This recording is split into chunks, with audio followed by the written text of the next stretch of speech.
And thank you again for joining us for this edition of the 2014 Campaign Roundtable series. I'm politics reporter Robert-rizzuto, and we are here with two Republicans running to represent the 2nd Franklin District in the Massachusetts House of Representatives. For the next question, I'd like to kick it over to our panel of journalists. The first question comes from Chief Editorial Writer Ron Chamelis. Ron. Thank you. Gun regulation, gun control, gun owners' rights, obviously very emotional.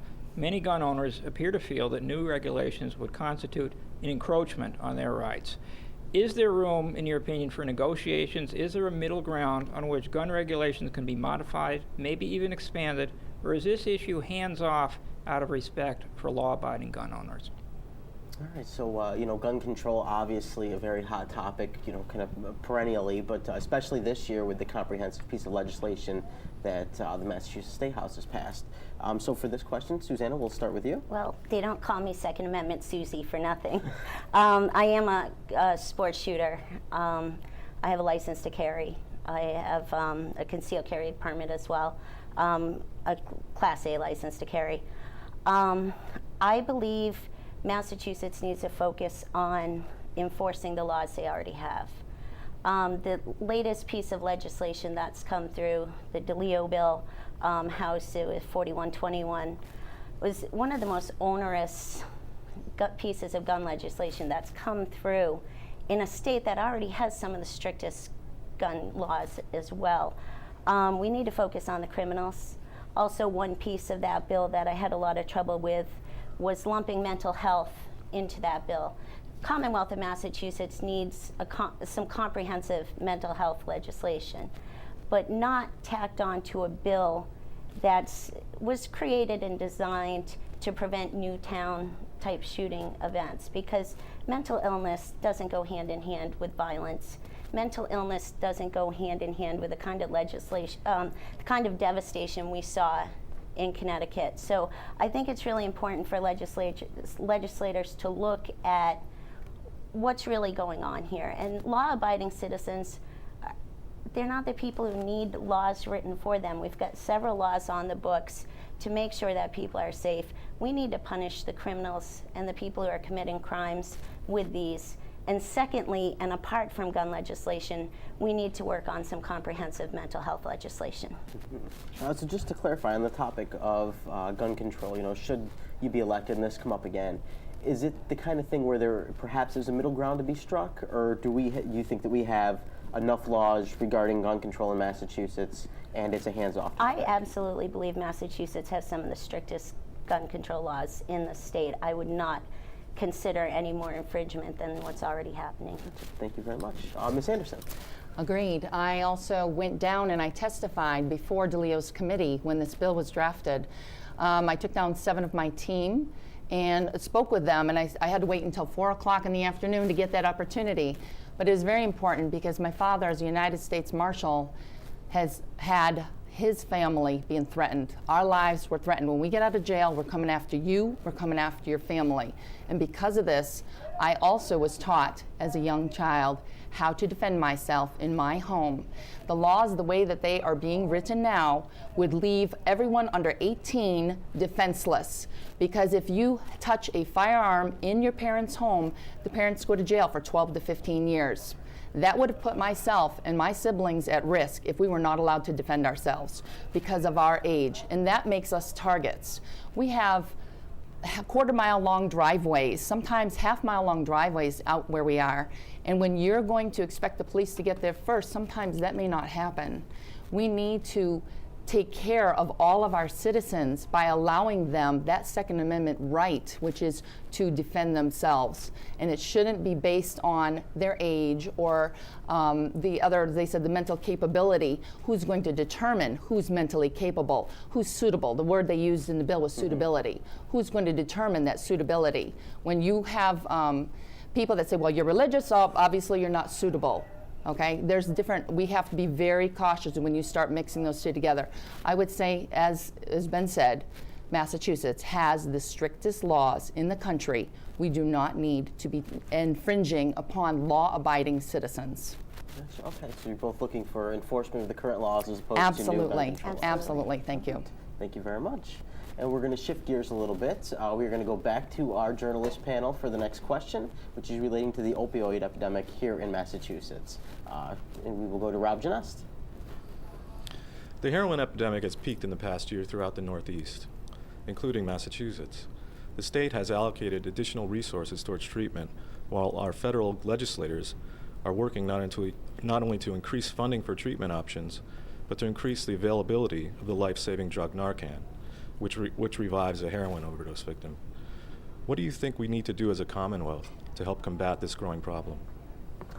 All right, so yes, we're talking about what we've seen as far as the problem grow to epic proportions over the past several months and year, especially in rural areas. It's no longer a problem that's just plaguing urban centers.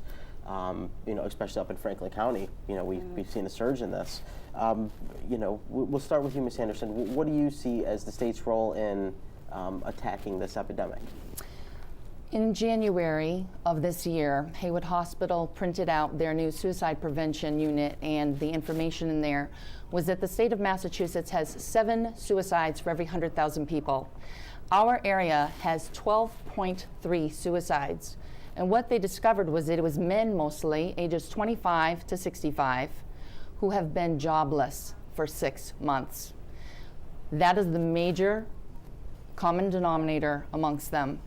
When people have no hope, they turn to other things, be it alcohol or to drugs. And because of this, the epidemic is getting worse. In our state of Massachusetts, we have lost more jobs. The manufacturing has left. Our towns were known as the mill towns for a reason. We used to manufacture there. We have the Miller's River that runs right through.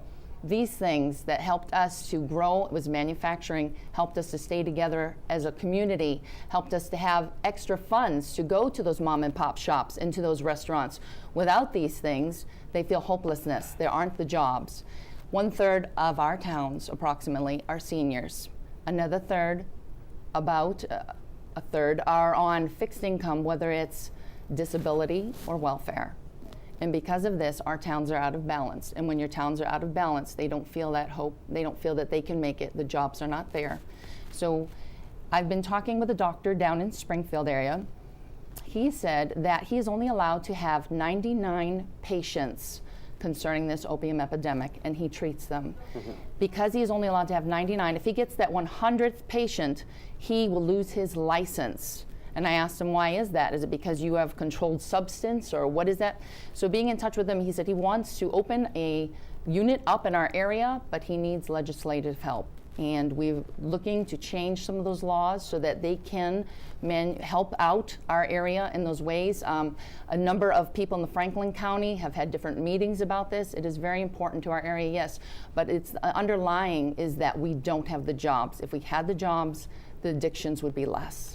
So looking at attacking what you see as a root cause, the hopelessness through increased economic opportunity, and at the same time increasing treatment options. Absolutely, absolutely. All right, and Ms. Whipps-lee? I will completely agree with Mrs. Anderson that the generational hopelessness in our area due to decades of unemployment and underemployment is one of the causes of this. There's also several other causes. There are a lot of drug dealers out there with MD after their name. We need to make sure that we focus on doctors who are overprescribing and getting people addicted to opiates and medicating people rather than treating people, so they end up on a path to addiction and heroin use. Addiction, substance abuse, and mental health, mental illness, those are issues that every family deals with at one point or another during their lives. And again, the bringing back jobs, bringing back a vibrant economy does help. As a job creator, I know how important it is to offer jobs to people in the community and bring back togetherness and opportunity and just the lack of this hopeless feeling that people have. As the chair of Haywood Hospital's Community Investment Committee, we're working really hard with other parties to bring a rehab and treatment center up into Petersham, hopefully focusing on adolescents and young adults, and it will be a inpatient treatment facility as well as a day-to-day facility, not a Suboxone clinic, not a methadone clinic, but a center where people can go and get some help. It actually is looking as we might have 100 jobs there, which is great for the local economy. It's a repurposing of an old convent, which again is just a great way to bring business in and give a little boost to the area with trips to the supermarket or gassing up your car for the people who work there. So all of the issues, the social ills that we do see in the community come down to a generational feeling of hopelessness. And again, to get that back, we need jobs. We need to create opportunity for people to take care of themselves. Gotcha. So you're both for addressing the root causes and increasing treatment options relating to the opioid epidemic. But also the harshest penalties for the people who bring this garbage into our communities as well. We have to get serious about how is it getting into our area, how is it getting into our neighborhoods. And when the police chief tells you that bags are selling for $5 or $10, that's some of the lowest costs they've been, and the demand's up, you know that supply is high too. I mean, a basic understanding of supply and demand will tell you that our area is swamped with it.